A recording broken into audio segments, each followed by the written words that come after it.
Hi, I'm Dell Miller. I got meningitis when I was 31.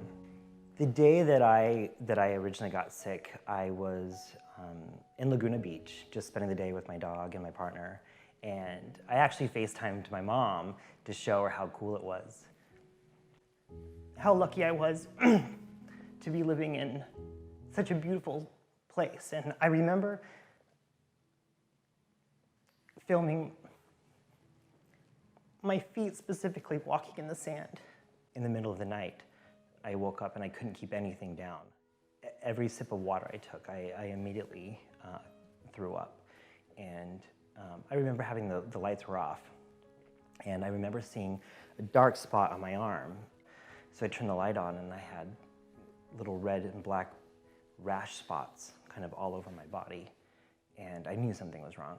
I definitely knew something was wrong. And that's when I said I have to go to the ER right away. They finally took me back to get my vitals done, and I walked in.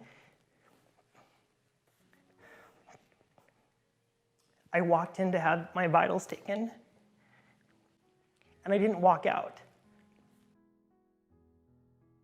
What was 5 spots on my arm turned into over 100 spots on my body.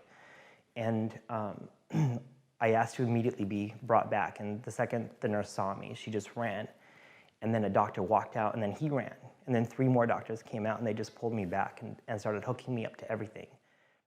I woke up days later, and I was ventilated. There were tubes coming out of my nose, my mouth. I couldn't talk. I couldn't swallow. I couldn't make even a noise. So to not communicate for 5 days and be fully awake was scary.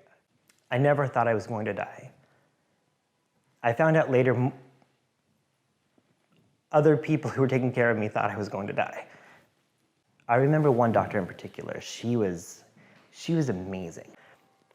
I remember her saying, are you prepared to lose your legs? Why would I lose my legs?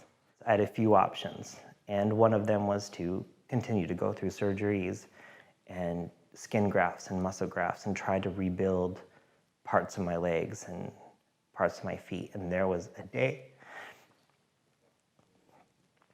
that I said, if I want maximum mobility, what's my option?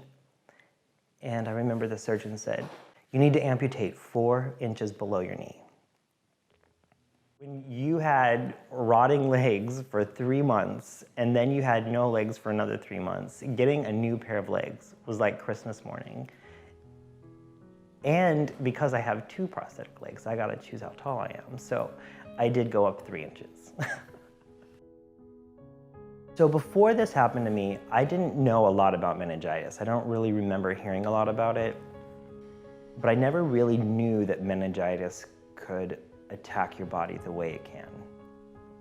Something I'd like to say to the gay community is to always have an open conversation with your doctors. It's important to know what your options are.